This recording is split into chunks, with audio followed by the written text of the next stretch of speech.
very warm welcome to my second episode.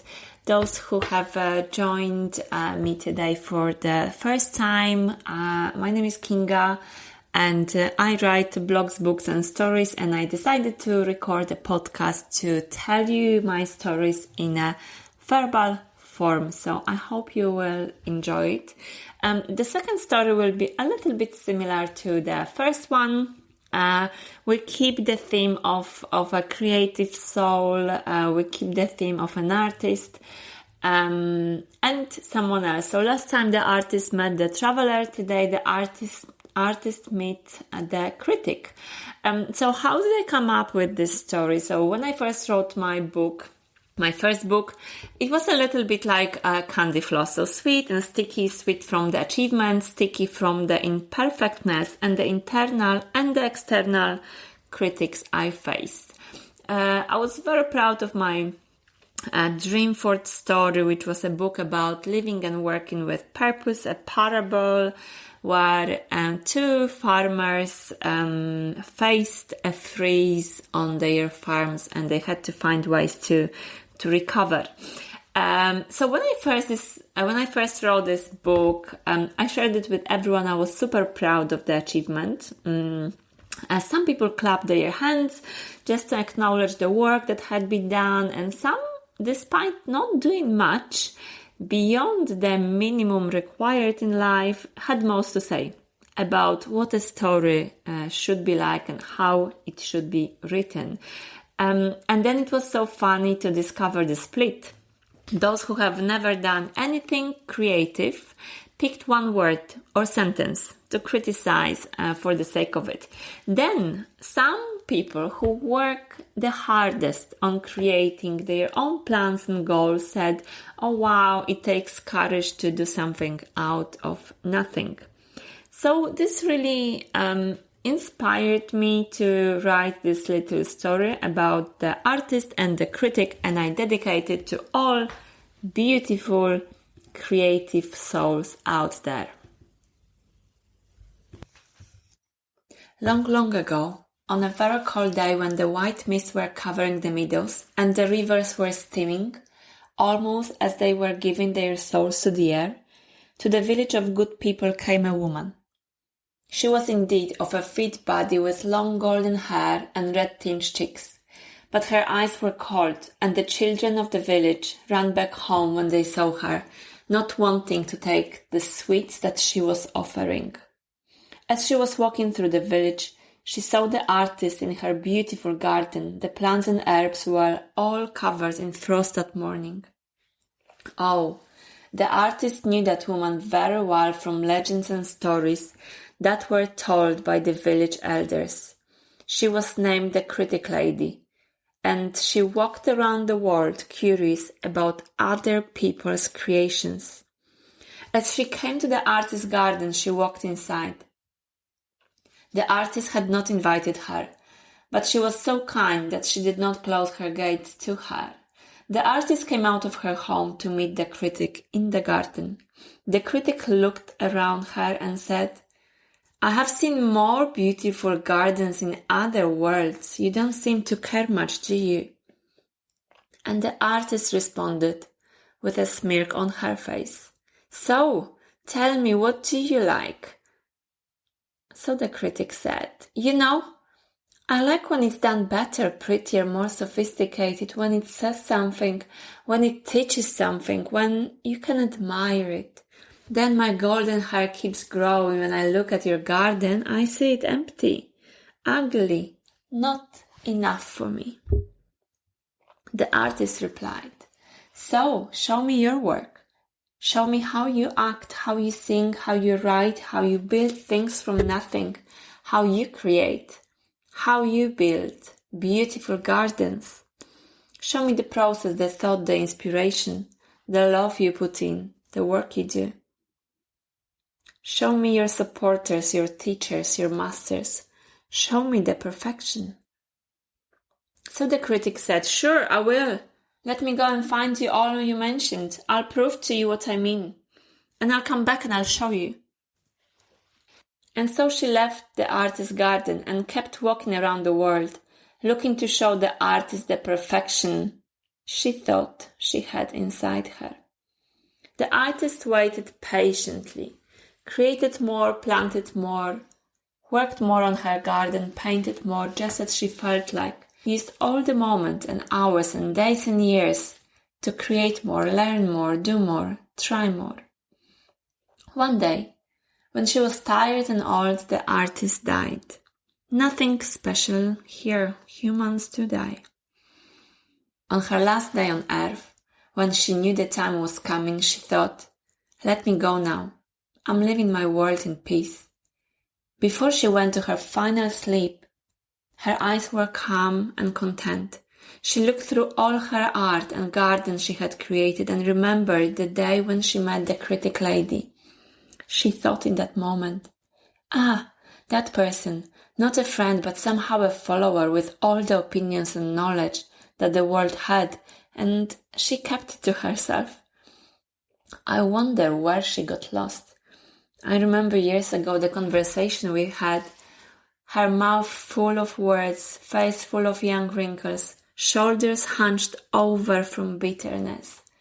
Her voice was very confident and strong, though proud, maybe too proud. But I never let her into my home, luckily. The artist smiled and recalled the day. I wonder where she is these days. She promised to show me the perfection of her work, promised to be back, but I never saw her again. The artist was now a beautiful old woman with warm eyes that kept their spark until they were ready to close forever. She brushed her long grey hair and looked into the mirror, knowing that this is the final night. She touched her face softly, looked at her hands with sentiment and said to herself, what a journey it was. She went to bed and fell asleep with a tiny smile as she knew that her life was ending. Her soul saw a beautiful funeral with loads of guests and pink cranes flying over the crowds, almost as if they were the stories, songs and art guiding her human body to the grave. As her body buried, her soul saw a grave next to her own with a name on it. It read, "The critic died bitter on a journey, so the legend said, to find all she preached, to show and prove perfection. She never found what she was looking for. She never did anything." The artist's soul looked at Earth once again and thought to herself, I had a decent time here. Let me fly and maybe meet the critic's soul, unless she came back to Earth to search for what cannot be found in creation, perfection.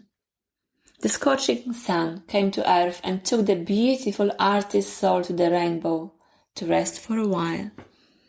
Then the rain came, a child was born and got the critic's soul to try and find what cannot be found again and again. Perfection.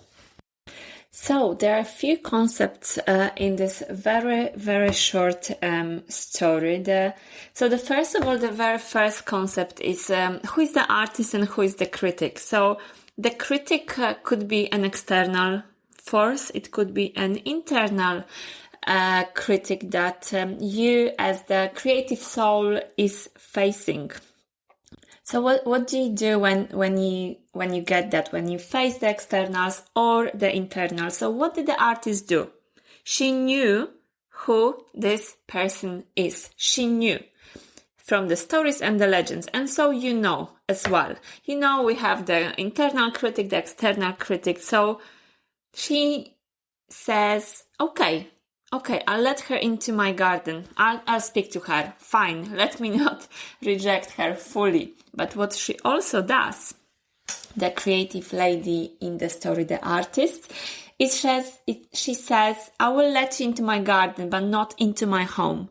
And then, during her final days, she says, luckily, I didn't. And so she created.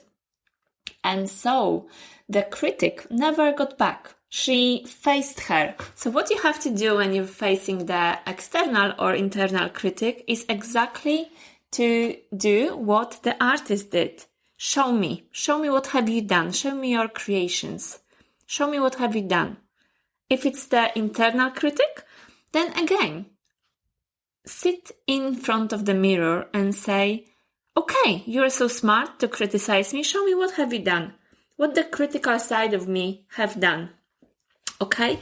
And when you face the external critics, you do exactly the same. Fine. Show me, you're criticizing this. Show me what is your art. What are your creations? What have you created from scratch, if you think it's that easy?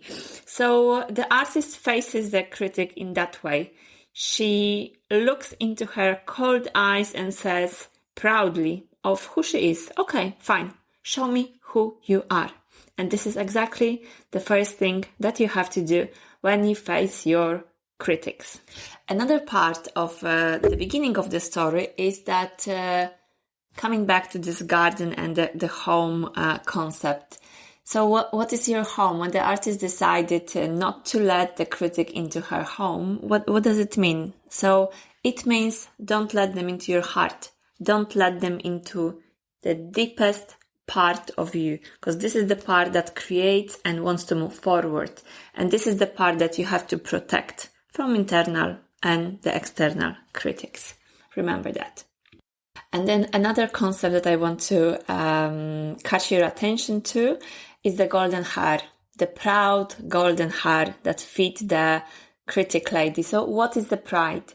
So the proud gold hair is somehow is also like part of your ego, is the part of the critic that says, yes, I can do better if I had only. It's that kind of illusionary, beautiful part that sometimes holds you back and also stops you from doing things.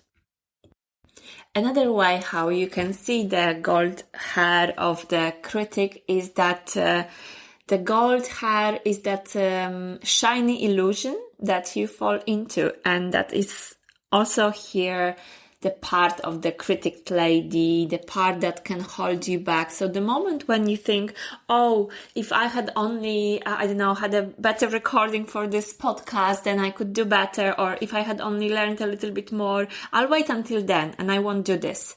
Because I have this beautiful illusion in my head that it should be so perfect and so gold and so shiny, and it stops me from doing things. So also be careful on those gold illusions, those proud illusions, because they will stop you from doing things. And the beauty of art and of creative soul is that you have to start doing, like, even if no one believes in you, no one believes in your creations, in what you do, what you have to do, keep your illusions out, keep your critics out, go and do your things. That's it. That's why I'm recording this podcast as well.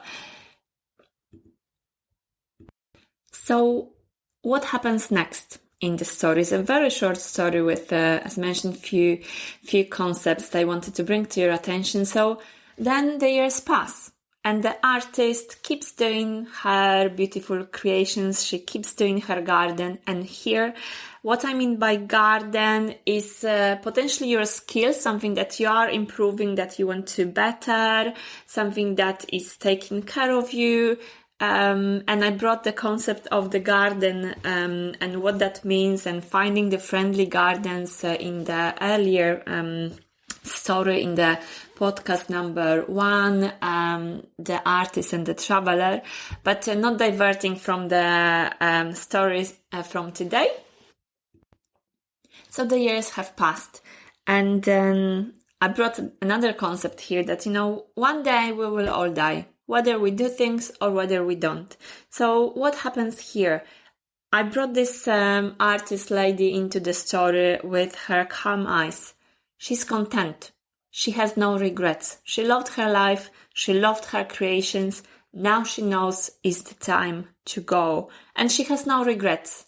But she remembers. She remembers the day when the critic lady came, and she remembers that luckily she didn't let her into her home. And funny enough, they both die.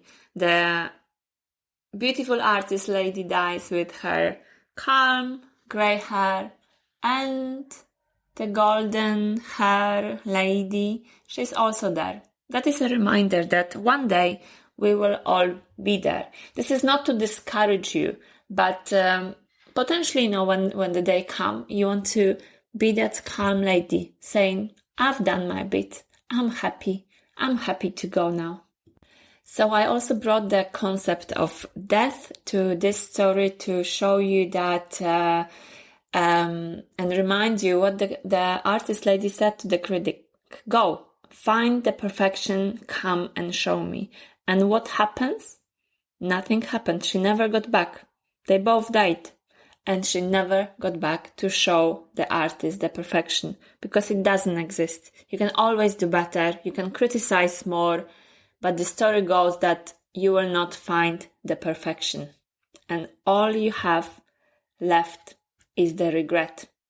And what you have to do, you have to come back and try to find it again. But will you ever do that? And the podcast is all about soulful stories. So, of course, I had to bring the concept of beautiful soul at the end of the story. So the artist's soul, where does she go? She goes to the beautiful rainbow to rest for a while. And, it depends what you believe in. I do believe that there is a constant cycle. And I believe that the artist's beautiful soul is content now. And she can rest on the rainbow or go on to another journey. But what happens to the critic's soul? She comes back to earth again. There is no reward for her. There is no beautiful rainbow to rest on for a while. She comes back to try and find what cannot be found again and again. So that's the kind of this concept of coming back and trying to find the perfection is quite painful. It's quite draining. There is no time to rest. So remember this concept and to just create and be happy. And those beautiful pink cranes will fly over as the crowds, almost as if they were the stories, songs, and art guiding your human body to the content phase when it comes to go. So I'm sorry to bring this death concept here. It's not to scare you, but this is something that we will all face one day, and have this in mind. So create your things, do your little things, and aim for that calm smile when it's time to go. I hope you're still far away from that moment, and that you still have time to do your creations.